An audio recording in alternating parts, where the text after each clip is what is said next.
Everyone is expected to play a part in maintaining relentless housekeeping on our projects. At all times, we have some basic requirements.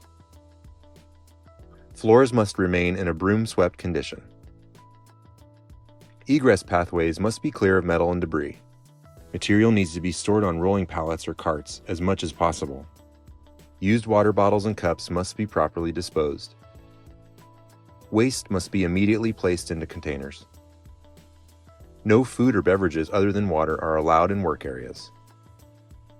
We must leave the site at the end of each day in great shape. Cords and hoses need to be rolled up and stored. Tools need to be stored in gang boxes. Work areas need to be broom swept. As an important note, when broom sweeping, do not create dust clouds. Instead, use clean sweep, wet methods, careful practices, etc. Here are some additional hazards and requirements to be aware of. In the event of a severe or life-threatening injury, call the site emergency phone number or 911. Then notify the superintendent immediately. If an evacuation is signaled, stop working immediately. Drop and leave your tools behind. Proceed to the designated meeting area. Form into a group with your coworkers.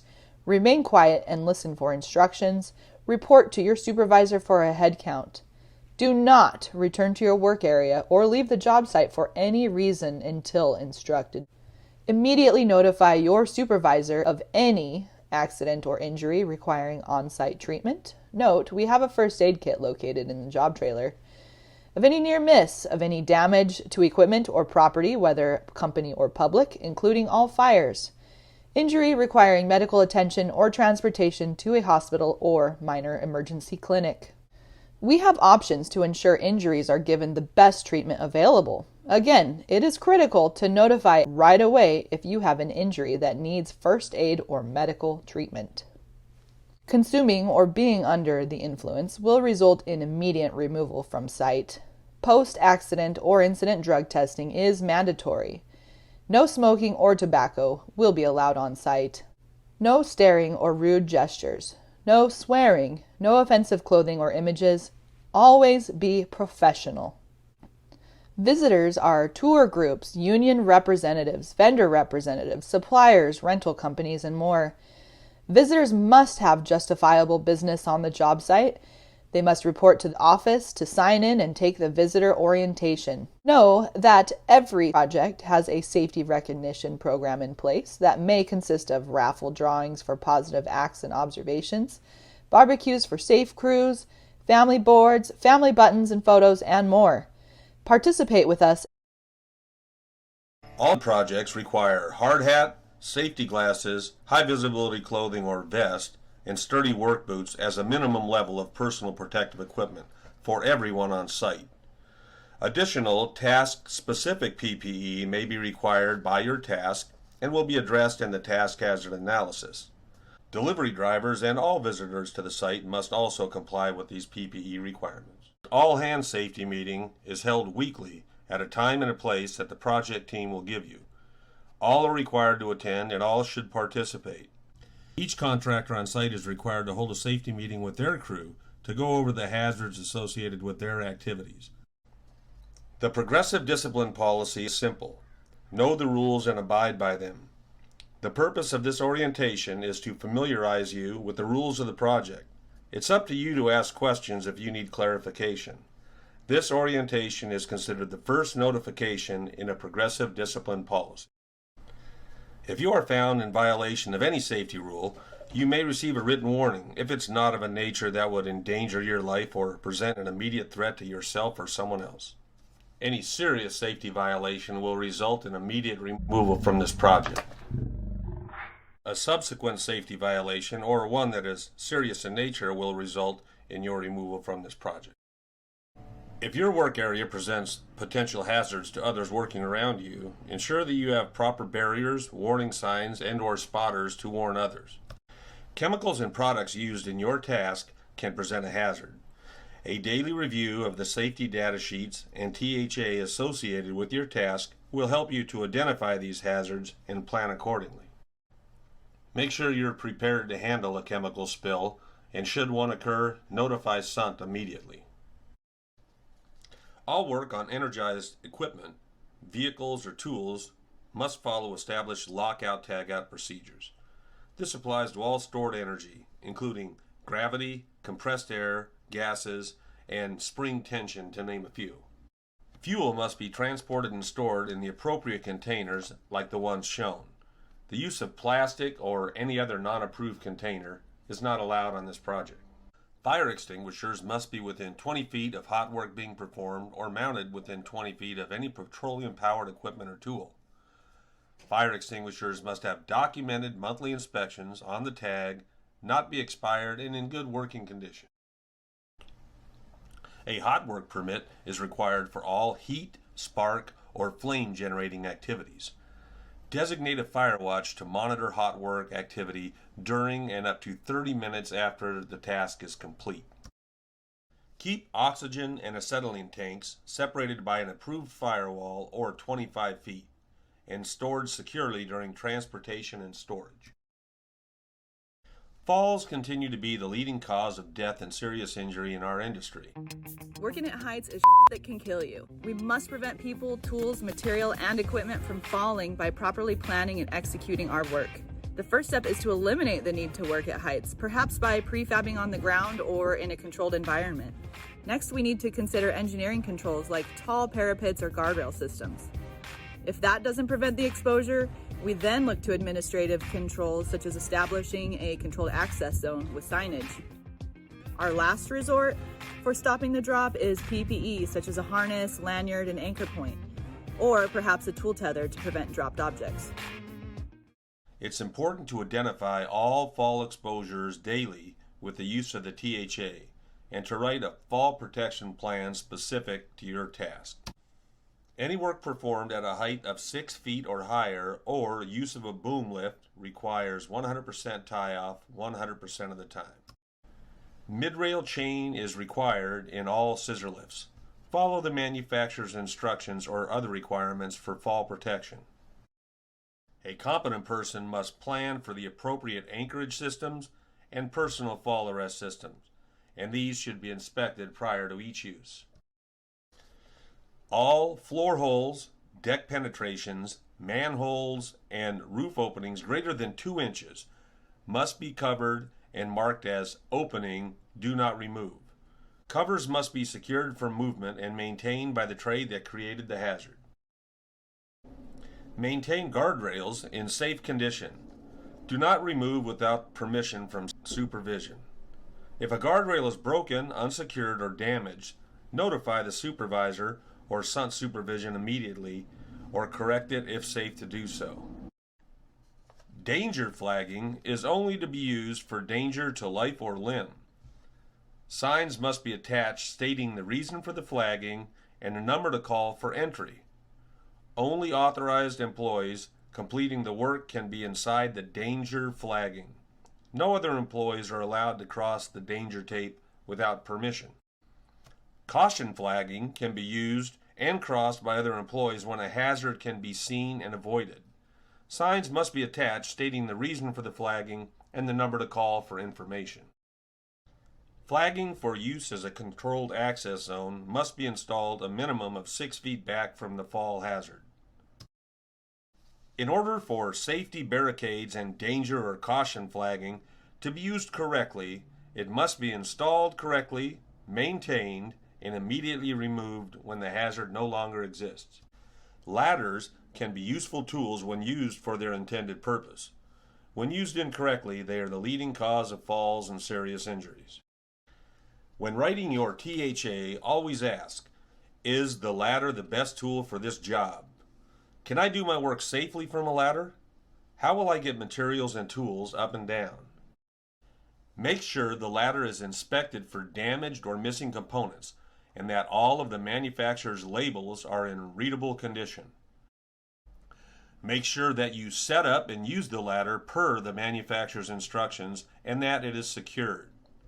Never stand on the top or the next rung down on a step ladder.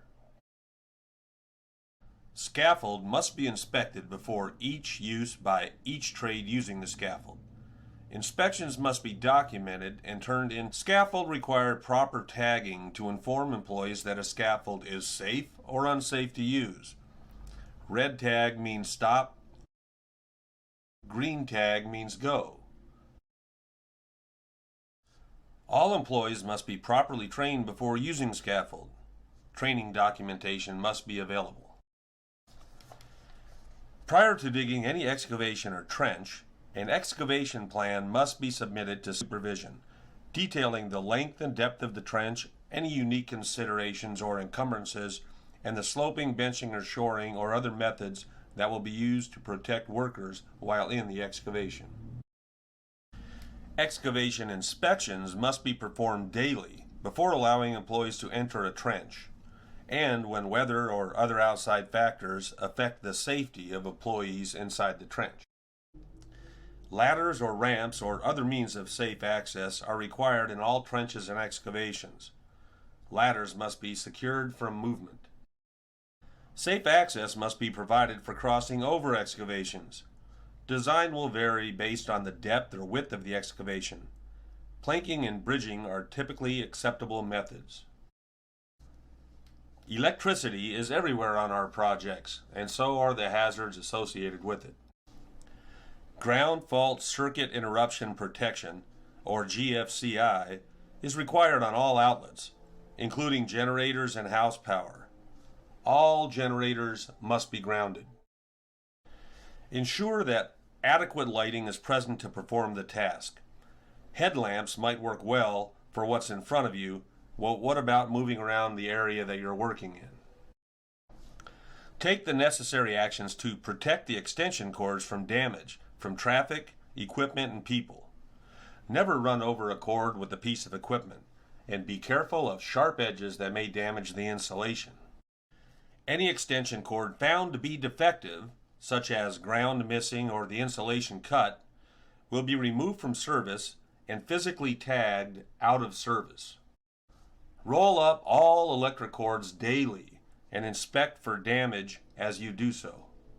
Only power cords used for charging equipment will be left out overnight. Those cords will be neatly rolled up next to the equipment that they're charging. Confined space operations will be identified in the THA. Make sure that the proper permits have been applied for and approved before beginning any work, and that air monitoring or ventilation have been addressed. Ensure that employees entering a confined space have been properly trained, and that everyone involved has been trained and is knowledgeable of the rescue plan. It is important to conduct a workplace inspection prior to the start of every shift. Constantly monitor the THA and notify all personnel of any changes to the conditions of the workplace and any potential hazard that may have arisen as the result of this change. You should perform a 360-degree walk-around inspection of each piece of equipment before use. Things can change in even a few minutes. Only designated personnel are allowed to operate equipment. Operators' names must be submitted to the project supervision and approved prior to them operating equipment. Then complete the proper inspection forms for the equipment being used and submit a copy daily. Ensure that all parts of the equipment are functioning properly before using the equipment, such as lights, horns, and backup alarms. All equipment or vehicles incorporating a gas or diesel engine must have a fire extinguisher mounted on board or within the working area. Wear seatbelts at all times and obey the job site speed limits. Here are some additional project-specific do's and don'ts that are important for you to know. Report any unsafe or unsanitary condition immediately to your supervisor. No children or animals will be allowed on site. Do not come to work ill or fatigued. There is no dry cutting allowed of cement-containing products. Any dust-generating activity, such as sweeping, chipping, grinding, must use engineering controls, such as HEPA vacuums or wet methods to contain the dust. All grinding operations require goggles or spoggles in addition to a face shield. No loose or frayed clothing, sweatpants, shorts, or badly worn shoes. Shirts must have sleeves. Only non-conductive ladders will be allowed on this site, and all ladders must be used per manufacturer's instruction. Anyone improperly using portable restrooms or writing graffiti anywhere on the job site will be removed from the site. Know where fire extinguishers and first aid kits are located. Know your company's heat illness prevention plan and practice it. Planning for safety is critical. Please watch this video that explains our mandatory safety planning requirements. This task hazard analysis shall be used at the beginning of each shift and prior to each new task. Every foreman shall meet with all crew members of their crew to identify, evaluate, and discuss each new task they will be performing during the shift. Remember to keep the discussion moving, serious, and to the point. Having others in the group lead the discussion helps keep the subject matter fresh and adds more than one point of view. In order to properly visualize the task and hazards in the area of your work, the THA is best done at the place where the task is to be performed. The project manager, superintendent, foreman, and safety personnel can help you write a good THA. The project staff will also periodically review the task hazard analysis forms to ensure that they're being done correctly. They will be looking for a quality THA that is relevant to the task to be performed. Now, the following examples are from a concrete form setting operation. The first thing to do is break the task into steps. We can break the task of wall forming into the following tasks: material handling, flying forms, setting forms, and accessing forms. Now, you should be able to, with the help of your crew, better identify the hazards associated with these steps. It's important to be in the work area to see any specific hazards that are unique to the area, and it may make you think of some things that you wouldn't have if you had done this in the trailer. Here are some things to ask when considering potential hazard. Is special training needed, for example, forklift or powder actuated tool? Are permits required, such as hot work permits or confined space permits? Will there be exposure to dusts, fumes, or other hazardous materials? You will need to review the safety data sheet for these products with your crew. Is the employee working with sharp or rough materials that require PPE? Can any body part get caught in, struck by, or caught between objects? Can pushing, pulling, lifting, bending, or twisting cause a strain? Do tools, machines, or equipment present a hazard? Can the worker slip, trip, or fall? Are there flammables or electrical hazards? Can the employee fall from one level to another or on the same level? Is noise or vibration a problem? Is there danger from falling objects? Is the work area cluttered? Is cleanup needed? Is lighting a problem? Can weather conditions affect safety? Following are a few ways to identify safe work procedures. Eliminate the hazard. For example, put handrail on the form while it's on the ground instead of after it's erected. Find a safer way to do the job. Use equipment to move material instead of carrying it by hand. Reducing or eliminating the hazard is preferred over PPE, but as a final protection measure, wear the appropriate PPE. As you can see, there are many items to be addressed that, when broken down into their simplest terms, are easier to identify. The following day, we're performing the same task and have it broken down into many of the same steps. We have added a few other hazards that were identified: eye injury, slips, trips, and falls, and losing control of a load. Since we have new hazards identified, we've added some new safe work procedures. Something as simple as make sure everyone has the proper safety glasses and work gloves for the task needs to be addressed, as well as several items added about one particular subject: overhead loads, securing loose materials on the forms, using taglines, inspecting rigging, and staying clear of the load are some important things to discuss. We also mentioned the 100% tie-off policy.